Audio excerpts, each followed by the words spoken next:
ladies and gentlemen, good afternoon. I hope you're all feeling well. I want to make sure that I test your mics, so I'm just going to ask you to say your name and to say one of your best experiences of EIF so far. Thank you, Anita, and welcome to everybody. I think the mic is working very well.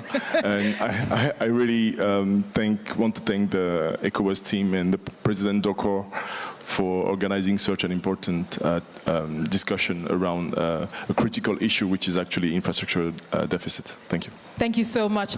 Ambassador, I will ask you for permission not to mention your name too many times, as I struggled the first time already, so I'm going to call you Your Excellency.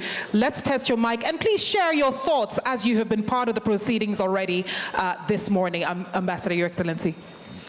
Good afternoon, Anita, and good afternoon to all. It's a pleasure to be here. It's an important event in terms of investment forum. India has been associated with ECOWAS in a quite strong manner. And to be part of this maiden economic investment forum is certainly an honor, and certainly we wish to see more and more interaction between our two sides as EBID or ECOWAS and India. And we have already we do have a strong relationship, and we would like to continue it further. Thank you. Thank you very much, Your Excellency. Et à vous, Monsieur Ki, est-ce que vous pouvez partager quelques mots en ce qui concerne le programme ce matin? Thank you very much, Madam. My name is Siengui Apollinaire, the General Secretary of WAP. We are an ECOWAS specialized institution for power pool. Our mandate is to interconnect West African member states and joining them to their national grid. We also purchase power and sell to member countries. I am extremely happy to be part of this gathering, and I'm also happy to share our experience with you in terms of resource mobilization in financing infrastructure. Helen, because I am actually going to start officially with you. Helen, you're very welcome. Maybe if there's one thing that you've picked up this morning that perhaps inspires you to go back and do more as far as Afreximbank is concerned, Helen, what would that be? Well, I think this EIF forum, and thank you to the organizers, this is coming at a very opportune time where, you know, the infrastructure deficit in the ECOWAS region needs to be at the forefront of all our conversations. And it's very interesting to see the deep conversations that have been happening, and the fact that the private sector and the public sector are willing to collaborate, because it's important. There's just no way that the enormity of the infrastructure deficit can be financed by government alone. So the fact that the conversations have started is a good thing, but we need to amplify those conversations, and we need to start to take definitive cognitive steps to actually see implementation on some of the initiatives that we've talked about earlier on today. Thank you very much, Helen. So talking about having to do more, maybe I should put you on the spot, and I should ask you about Afrexim and what you're doing to help pool resources to develop infrastructure in the ECOWAS region. I hope that's not too difficult a question. No, thank you very much. I'll just give a brief overview of Afreximbank. We're a 30-year-old organization, and our primary mandate is to develop and promote intra-African trade across the continent. But we recognize that to successfully deliver on that mandate, we also need to support the development of trade-enabling infrastructure and industrialization. So that forms part of our core mandate. I talked earlier on about the infrastructure deficit. In Africa alone, there's an estimated $170 billion infrastructure gap. And that's the amount that's needed every single year to fund infrastructure. And only about 25% of funding is raised. So you can imagine the carry-on and spill-on effect. So when we talk about pooling resources, and I think this is really pertinent for the ECOWAS region, 8 out of the 16 ECOWAS countries have a population of less than 20%. So it's clear that to solve our problems, there needs to be pooling of resources across the ECOWAS region, right? Only 7 out of the 16 countries have a GDP in excess of $5 billion. So this is very small economies. And that takes me, I think this is the next segue into, the roles that DFIs can play in helping to solve some of these problems, particularly Afreximbank. And if you think about public-private partnerships, essentially, there needs to be an ensuing framework. And when I talk about framework, it encompasses appropriate legal framework, appropriate political framework.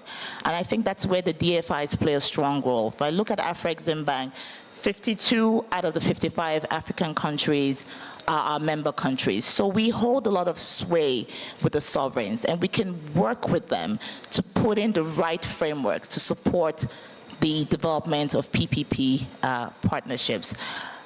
3 years ago, we set up a project preparatory department because we recognize that a lot of the projects that we see, there's a lot of hand-holding to actually get those projects to a stage where they can actually approach financial institutions for funding. But you need money to develop those projects, and you need money to be able to sell those projects convincingly to investors. So our project preparation department helps support projects and move them to bankability stage. What we provide is we provide a loan of about $2 million. And the idea is that the loan is recouped when you reach financial close. And the money can be applied for a whole suite of reasons, of uses. It can be applied to pay advisory services fees. It can be even applied for capacity building, because we recognize that that is another thing that's lacking on the continent. Other things that DFIs could play, when we look at the amount of money needed to fund the infrastructure gap, most financial institutions want to provide dollar funding, but the revenues that are going to repay on these projects are going to be in local currency. So there's already a currency mismatch, and that is already a recipe for a failure. So what DFIs can do is unlock some of this local currency. And I'll use the Nigeria economy as an example. Nigeria is home to a $10 billion equivalent pension fund industry, right? How can we unlock these pension funds? And this is where DFIs can play a key role, because when pension fund money is used to fund infrastructure, there has to be some certainty that that money will be repaid. And if you have a DFI providing some sort of guarantee or standing behind that pension fund, you can help unlock some of that money. Another thing that we recognize as a void in bridging this infrastructure gap is the ability to have your seed equity, right? If you're trying to borrow $300 million, the first thing your banker is going to ask you is, what is your skin in the game? How much equity are you putting in? And the $300 million project, if you look at your typical debt to equity ratio of 70% debt, 30% equity, you're looking at almost $100 million in equity. Where is that money going to come from? So in 2022, we set up a subsidiary, which is called Funds for Export Development Africa. And what that does, it provides patient equity capital, because that is what these projects need, projects that can stay through the long term. To support these projects, we can provide up to $50 million in equity to support some of these projects. I'd just like to close with this note. DFIs have a role to crowd in private sector investments. Our role is not to compete with the commercial banks. And we do that by employing a variety of suite of products. We can employ tenor elongation products that allows commercial banks to exit within their regulatory framework. Because some of them cannot do 10-year loans, right? But this is what the infrastructure deficit needs. You cannot finance infrastructure deficit with short-term money. You need longer-term money. So if you have a DFI who is willing to stay longer term, then you can bring in the commercial banks who can come in on a shorter tenor. So that crowding effect is some of the things that the DFIs could play. I'll leave with one last note. DFIs enjoy what we call a preferred creditor status, and that gives us some level of higher ranking or priority when it comes to repayment of debt. I think DFIs could use that to help enforce or shape the right type of behavior from the federal government. Because for PPP to work, the federal government not only needs to put in the regulatory framework, they also need to be able to stand by that framework, right? If you put in policies and the time comes for you to actually act on those policies, you need to have the political willpower to do that. And this is where DFIs can come in to make sure that the government does what they need to do at the time that they need to do that. Thank you very much. Thank you very much, Helen. And you've done a fantastic job of bringing us into, perhaps, I may call it best practices and recommendations. So then I come to you, Christopher, looking at the IFC story.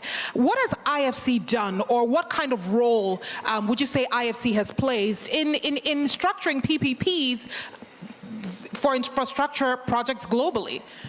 Tell us some of your success stories. Thank you, Anita. I think it's very difficult to speak after Helen because she said it all, and I think we all need to wrap up and go because it was very fantastic the way she laid it out. Talking specifically about the IFC, if you allow me, I just want to make one quick statement. I think sometimes we need to demystify a little bit the word infrastructure because it comes with a lot of complexity and technical word. For me, it serves only one purpose, which is to foster social economic growth in our countries, which is the real economy and for job creation. So when I want us to keep that in mind because that's the end goal. And specifically on what IFC has done. So I will say three things. On the first one, as Helen mentioned too, we have been consistent in developing, let's say, by working upstream. So what does that mean? And I think Helen framed it very, very well, is to work with government and private sponsors at the very beginning of projects to help them prepare, the legal documentation, working with international standards to attract the best, actually. And to do that, you need some sort of flexibility and some sort of financial resources also to help government, pull in human capital and also sometimes financial resources to lay out a concrete and very interesting risk allocation for private investor and for public money. So we did that a lot in the sector energy and different. I can give you several examples where we helped develop a very robust and replicable PPP model through what we call the Scaling Solar program, which is actually solar power program. We did that in Cote d'Ivoire, in Senegal, in Niger, outside of ECOWAS too, in Zambia, in Uzbekistan, and quite successful because at the end it helps people that were underserved in terms of access to electricity to be able to have something. And again, maybe dive into another point, which is some sort of hybrid models. Without going into too much technicalities, that's what we call a viability gap funding, which is what you say, I'm a government, I want to develop, let's say, urban or social infrastructure projects. But the problem is, for example, housing or healthcare. Okay, the end user most of the time in the region doesn't have the financial capacity to afford the costs of the service. So the government will say, okay, I will come in with some public funding to show to the private investor that I can de-risk the project. So it helps attract and crowd in private investment. You have other examples of how we call output-based aid. Okay, maybe it's an expression, an acronym for IFC, I'm not sure, but where basically we use most of the time this PPP, hybrid PPP model let's say in water and sometimes electricity services, where you want to connect last mile population.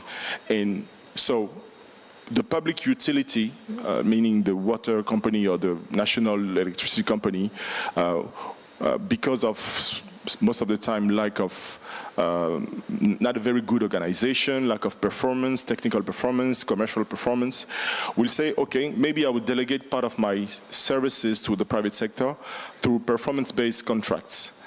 And within this performance-based contract, you have specific, let's say, performance outputs that the private sector should meet.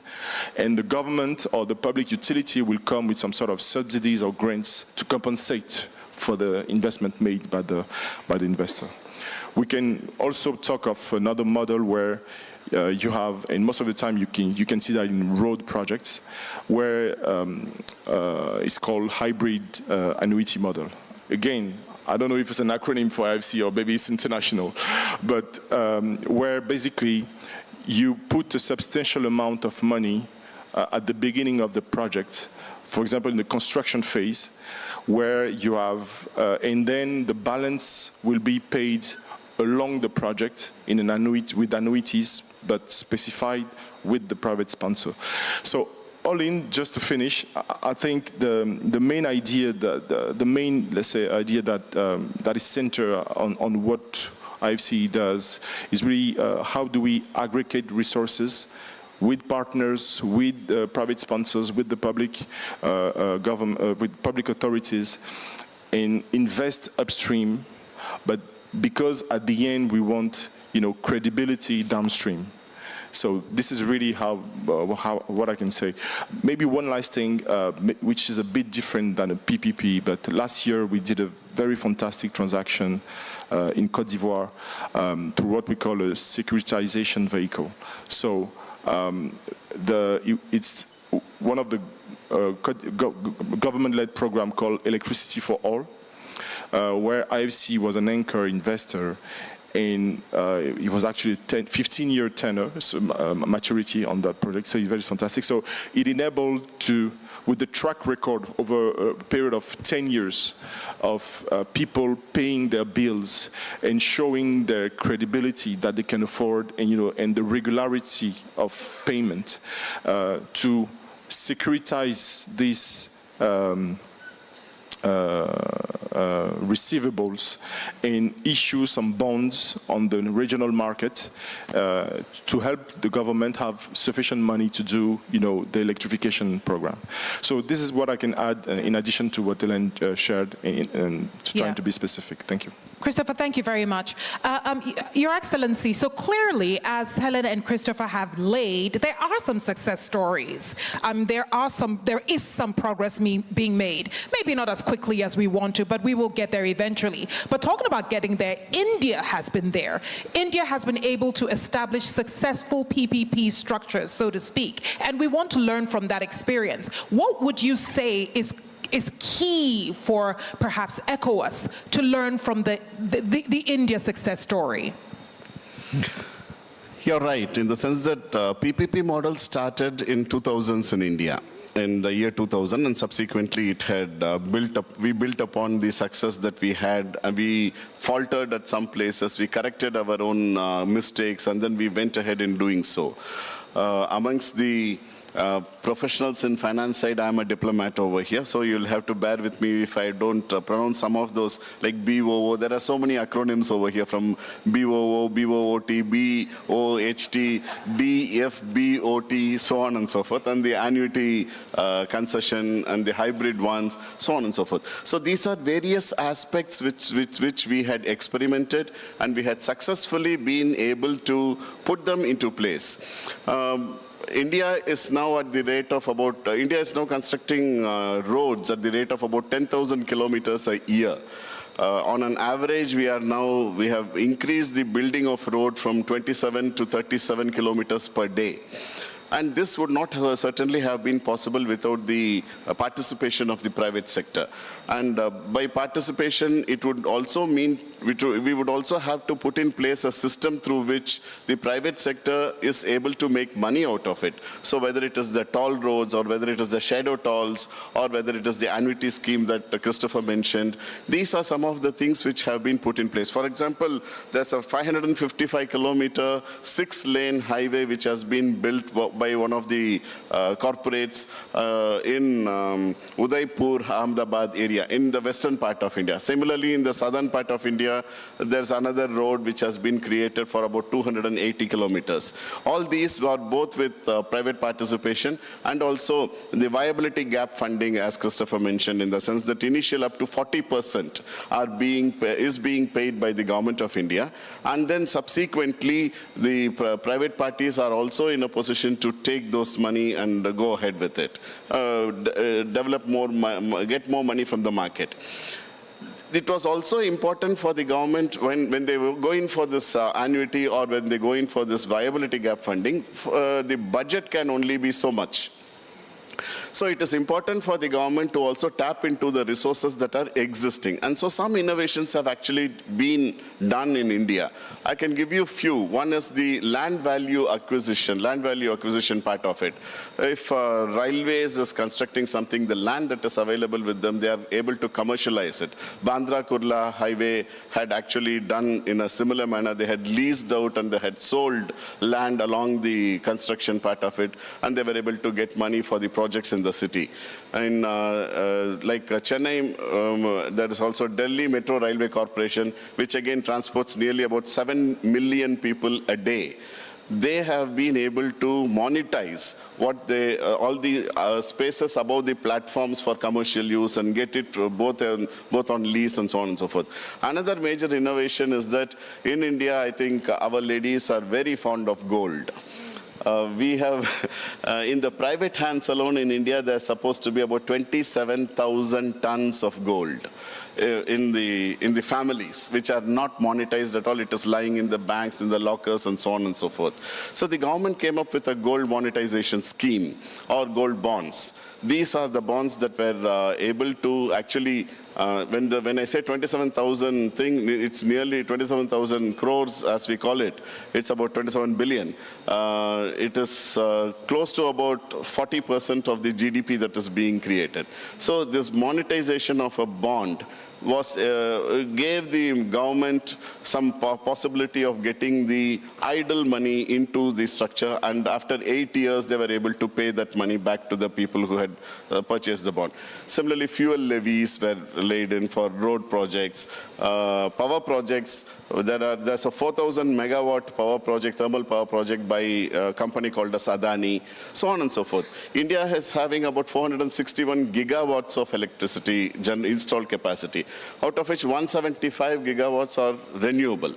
Many of the private companies are into renewables because of these factors of viability gap funding and other institutions like the NIIF or the Indian Infrastructure Investment Development Fund, and so on and so forth. So these are the various technicalities and the innovations that the government of India had gone in terms of bringing in the public-private partnership as a success story, and also to tap the resources domestically available in addition to what they are getting from outside. Thank you so much. Donc, Monsieur Ki, d'après vous, ou bien d'après votre expérience, according to your experience, what are the main challenges we need to take up in order for us to improve on power infrastructure projects in ECOWAS sub-region? Thank you very much, Anita. It is true that development of power infrastructure at the regional level, something that my company does, we are faced with a lot of challenges. For instance, part of our mandate is to build transmission lines to interconnect ECOWAS countries. As of today, we've not been able to champion PPP in that regard. However, we've been able to interconnect all West African countries by using public financing as well as concessional financing with our traditional donors. What we are doing now is that we've come to another phase of our mandate, which is implementing a power market. We are trying to implement the first phase of that market based on the bilateral transactions. Now, going forward, we are going to implement transactions based on competition, where the best offer will be bought, which means that any country that generates power and able to sell it at the least price will be bought. We also need to understand that the power market itself poses a lot of problems. We know that we have a lot of deficit in the power sector. In addition, the stakeholders that generate power in our countries, especially the power production companies, all are faced with significant challenges. Those companies are not financially sound in order for them to undertake PPP transactions. WAP, for instance, we've been able to invest 36 billion USD within the first 15 years.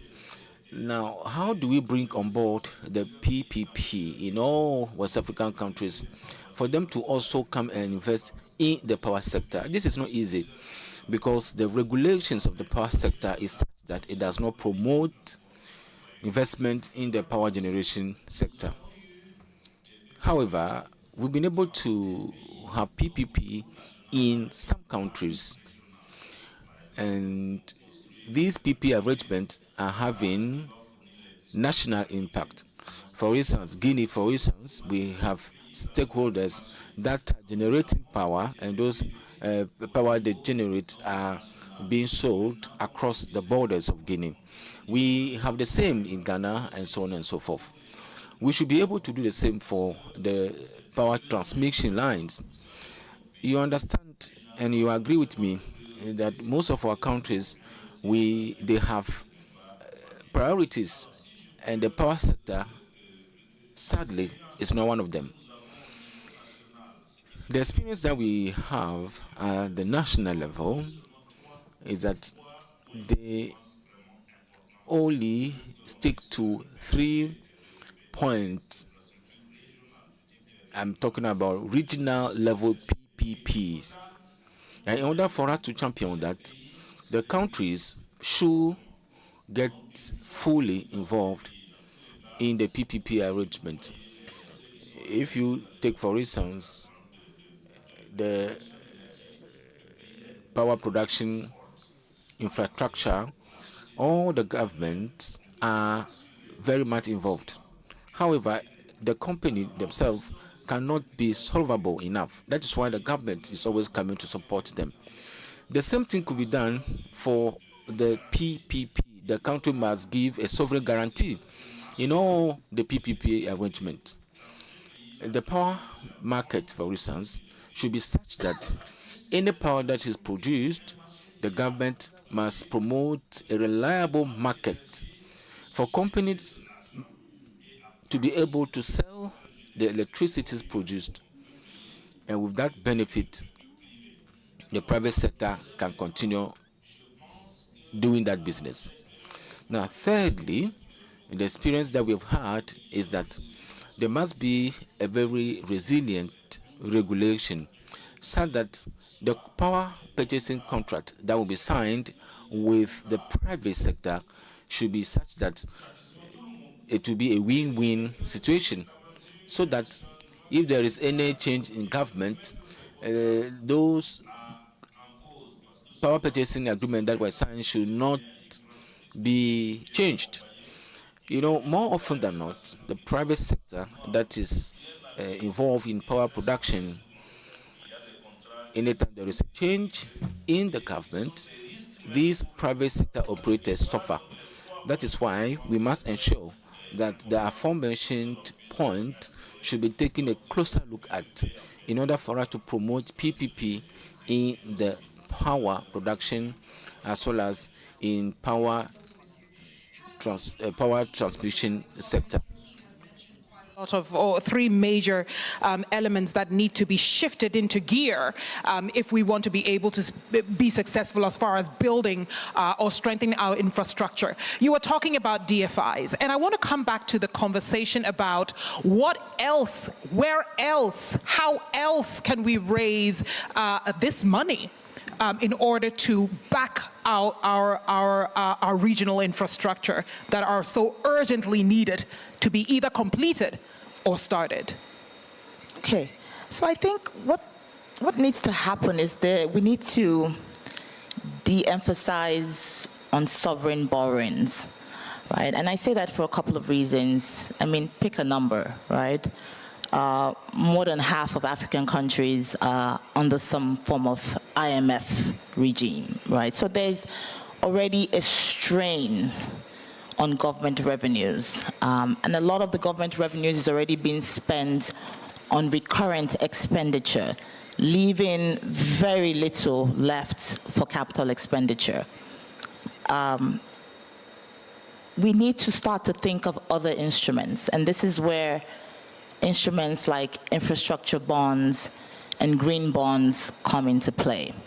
Now, but for you to successfully issue an infrastructure bond, there's a lot of financial and market reforms that needs to happen. And this is where we need the government to not just exercise the discipline, but also cooperate with wherever private sector is guiding them to make sure that those financial reforms are in place, because that will set the tone of how successful the infrastructure bond will be. What an infrastructure bond does is that it opens up a diverse pool of investors to be able to bring in money to support infrastructure development. It opens access to greater sources of liquidity outside of the country. And what it also does is it forces the government to prioritize projects, right?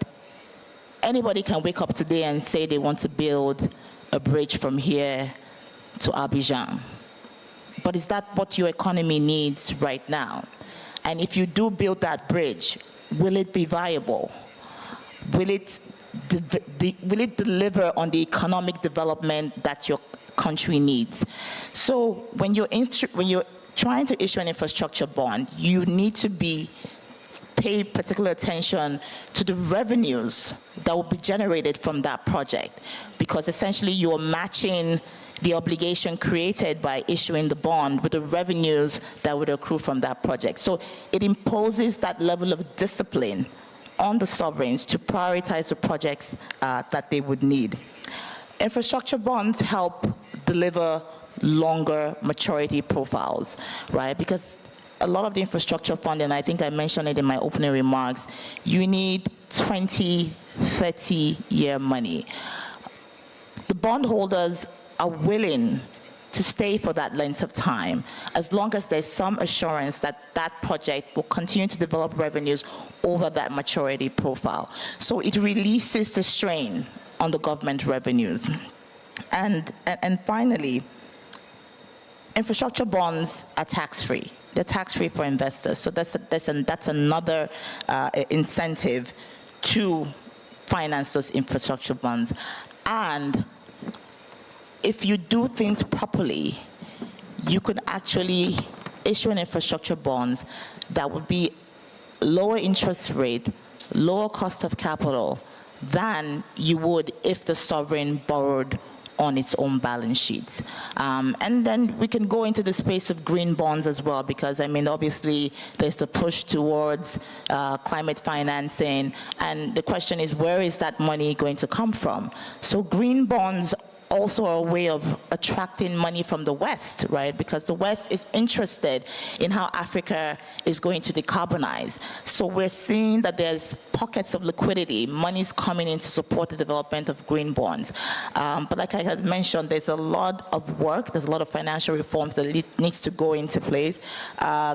Economies like South Africa have successfully issued that.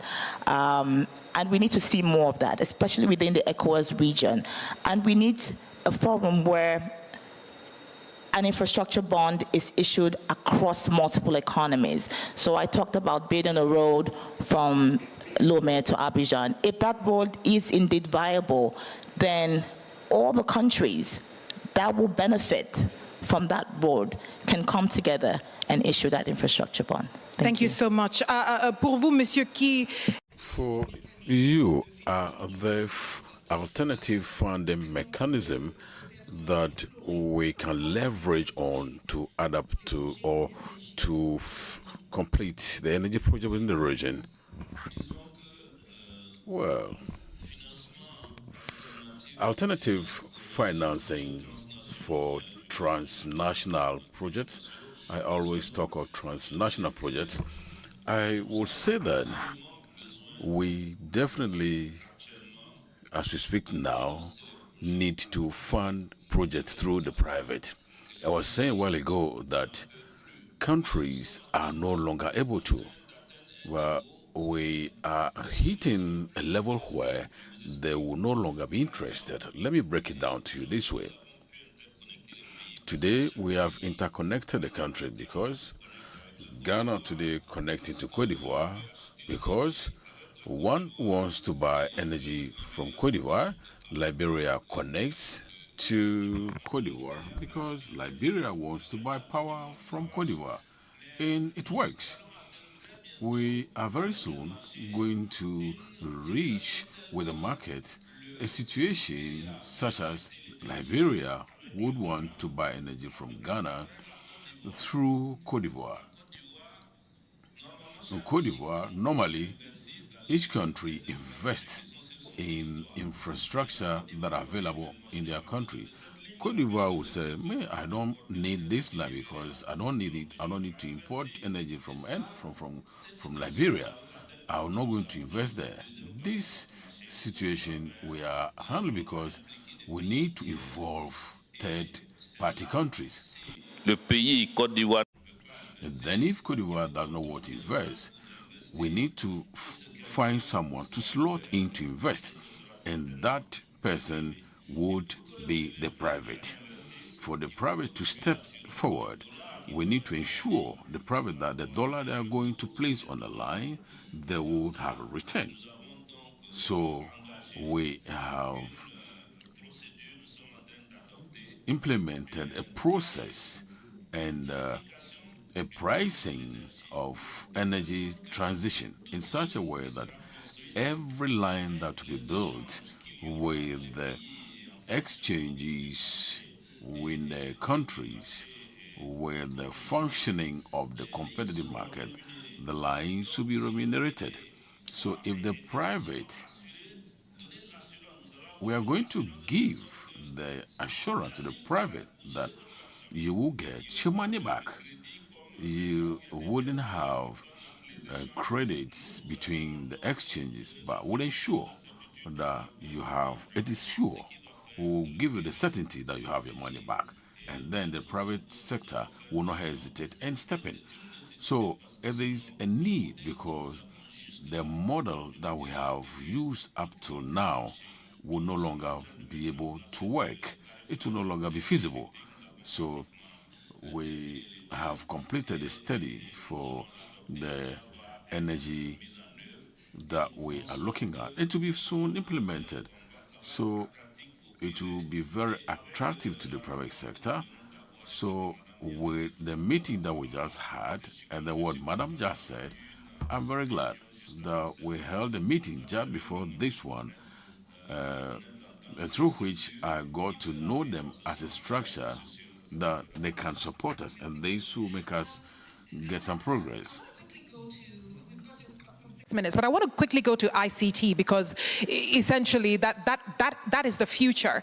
And looking at finding money, looking at finding ways to not only fund, but to ensure that ICT projects, specifically on the continent of Africa, in ECOWAS, are completed successfully. India has some success stories. Care to share one or two with us, please? Certainly. ICT has been the backbone for rapid development in India. Started in 1980s when the Y2K problem came in. We had trained manpower and we were able to support that Y2K issues around the world.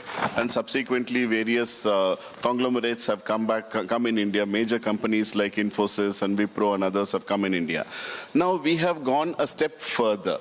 While ICT has been able to provide up to about 20% of our GDP, we have actually gone a little further now by developing something called as the digital public infrastructure.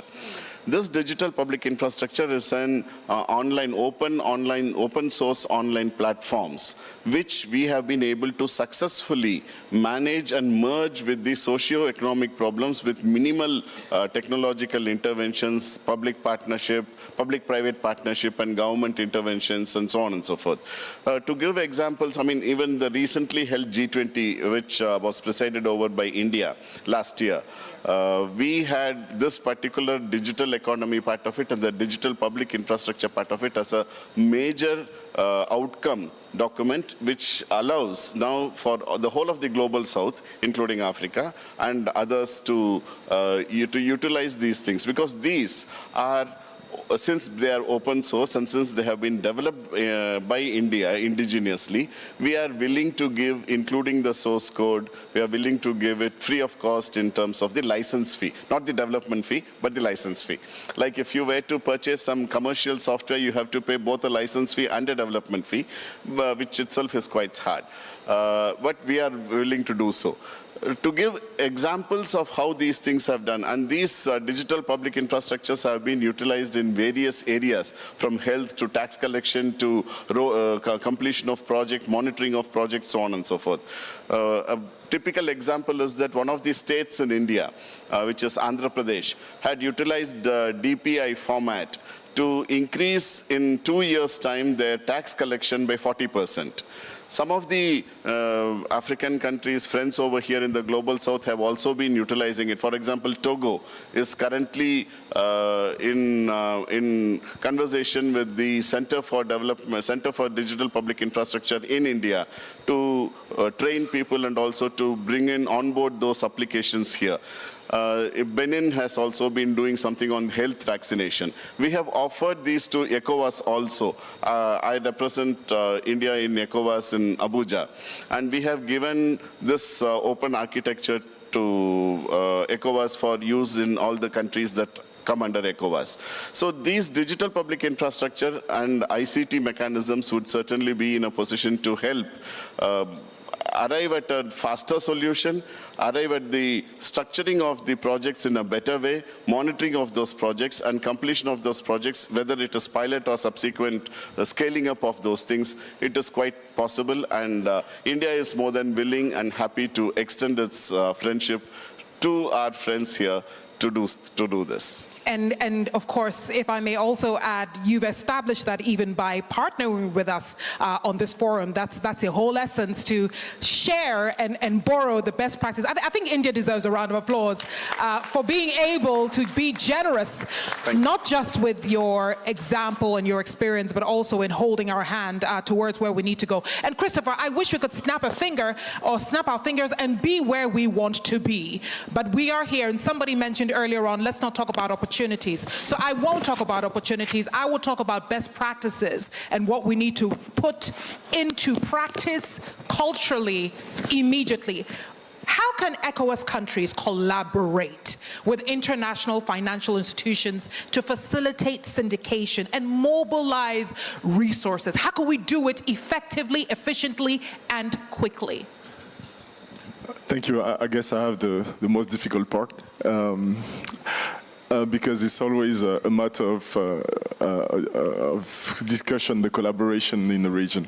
No, I think definitely in India, I think is a very great example because it's a compound of different states. And each state has this identity and they were able to collaborate between themselves. So I think we can definitely learn from that experience. Maybe two or three, let's say, potential answers to your question. The first one, I think, what is missing most of the time, I think, is project preparation. So you want to attract private investor, but there's a way to attract private investors. Private investors come because they see bankable projects, they see the possibility to transfer technology and to help, to have impact. So I think one of the ways ECOWAS can be effective in the collaboration is working with, present international finance institutions or development partners to have project preparation facilities at the regional level. Because I think we are in 2024, going 2025 now. The time is running very fast, so we need to bridge gaps and very quickly, and we need to do that at the regional level. So for me, it's very simple. It's either ECOWAS says, with the support of India Afreximbank, I want IFC, World Bank, AFD, Afreximbank, AFDB, ECOWAS Bank, BOAD at the same table. What are you doing in the region, in this sector? In this sector, we want to achieve this in 2050. We need to build a road from there to there. Let's put the project preparation facility. Do you have the money? No. We will provide the money. Maybe you can help us review the terms of reference because you have experience. You did that in other region. Another point, I think, is on, we can say, blended finance and concessional funding. Because most of infrastructure projects, you need concessional money. And the more we wait, it's getting more expensive. So concessional money, you have, for example, 15 or 16 countries in ECOWAS with different type of currency. You have the CFA zone and other countries have their own currency. But at some point, most of these, the central banks in these countries have collects enough money to say, okay, maybe we can, for this transnational project we want to do, we can use public money to attract more. So $1 of public money can attract $5 or $10 of private investment. Yeah. So we use that to leverage more private investment to do cross-country projects, or through blended finance using. For example, what we do is, most of the time with the World Bank, I'll give you a concrete example. We work in a country where it was an ICT project. So the country wanted to lay fiber and reach the last mile population. So if you go up north in most of the countries, you have very little access to digital and ICT. Okay, so the cost of service in that region is not affordable for a person who live maybe, 200 kilometers from the city. So what we did is that we used World Bank resources to come as like a backstopper to the risk that the private sector will take. To say, in case you don't have usage, because it's the usage of data, because in case you don't have usage, this money can come as a backstopper to mitigate the risk that you are taking. So these are, kind of ideas that we can use, but we can have like a separate conversation because I think we are in the right direction. Thank you. Christopher, thank you very much for saying we can have separate conversations, and we're having the deal rooms right after this. And ladies and gentlemen, in the deal room, be you from public sector or from private sector, you have an opportunity to engage. We've got some demonstrations in each of the deal rooms. I think we're even ready to go there now. But it's really I want to say an activation of what we've discussed. You know, this kind of relationship that needs to be struck, or we need to strike immediately, and this kind of collaborative effort in finding the money. Is the money within EBID? Monsieur le Président, Mr. President, do you have money for us? You have money? So we can come to you with your checkbook is here now. Your head of finance is here. But on a more serious note, we need to find that money. We need to learn from countries like India immediately. I see that I've run out of time. I will take 2 questions. Oh my goodness, I have 5 hands up. How do I do this without having to be sent to Ghana today? Let's see. Who can help me to choose? Okay, we didn't have ladies the last time. Do we have any ladies' hands up? Make it simple for me. Yes, madam. Yes, madam, in the 3rd row. And kindly go straight to the question and to whom the question is being asked. Kindly, respectfully. All right, thank you so much. My name is Tenny. I run an advisory firm on trade and investment. So first of all, the project preparation issue. There's some talk now that we may even see less investments coming in our direction because of the growing technological gaps, because of AI. So are you already embedding AI considerations in your project preparation services? And then on alternative sources, I heard that the Global Gateway is one of the financiers for this event, and that's, you know, we call them geopolitical funds. The Global Gateway says that there's 150 billion euros for Africa. Are we already exploring that and what it might mean? And do the African private sector actors know that these funds are available? Because if we do not present projects to the EU, that means that they can mobilize this total amount. Then they'll just say that there were no bankable projects, as they always say. Thank you. Okay, no, hang on a second, not too fast, my dear. Who's the question for? So the project preparation for the IFC, and then for the Global Gateway for Afrexim. All right, so Christopher, I'm gonna have you answer those questions because I will forget. Answer it, and then Helen also answer your question, and then I'll come back to the gentleman with the sunglasses.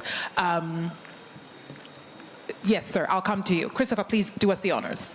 Okay, so if I understand the question is, do we use artificial intelligence in project preparation facilities? Is that correct? If we take that into consideration? Okay.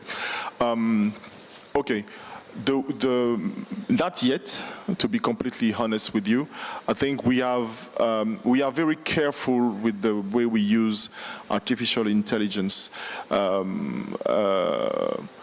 For project preparation, as of today, so let's say, we don't do investment for the sake of investing. We're trying to help private sponsors with advisory services in investment that we make. So we have internal expertise, and when we don't have, we go to, you know, consulting firm like yours to help us, you know, enable the investment that we want to make. So on these specific aspects, we don't tend to use, you know, artificial intelligence in the way it's put. I think it can help maybe understand what is happening in other regions, in other markets, or what has happened in the past, and learn from that. But as of today, we don't have experience. I might say we don't, but I'm not aware of experience we have in using AI in project preparation. Oh, sorry, I will leave because time is running. Time is up. Yes, do you have something to add to it? I'll give you 30 seconds. Yeah, in 1 second. What I wanted to add is, I think the most important part is, what do we want to achieve? For me, that's the most important thing. If we know what we want to achieve, we can find the solution. And I can assure you, money is not the issue. But I think it's really what we want to achieve. Thank you. Christopher, this is the first time I've heard that money is not a problem. Thank you very much, sir. Helen, money is not an issue, really. I mean, there's no shortage of projects across the continent. I think the question is, how bankable are those projects? And, you know, we've seen many occasions where the West says, oh, there's this pool of money available. But when you read the fine print, when you read all the conditions attached to accessing that money, it's almost inaccessible. I'll give you a good example.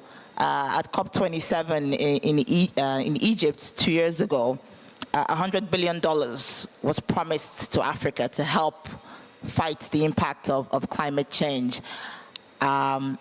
I don't know who's keeping tabs, but I'm not sure 5% of that money has come in. But I think, to your point, we could do a better job at being organized in how we present our projects. And I think this is where, you know, I cannot overemphasize how project preparation comes into play.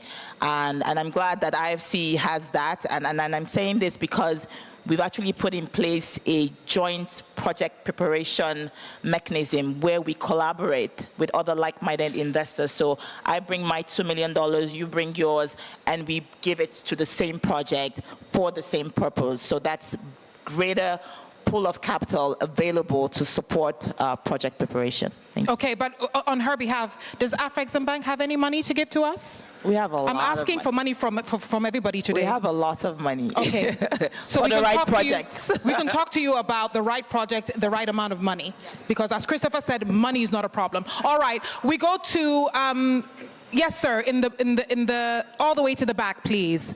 There was a gentleman with glasses, and I promised him.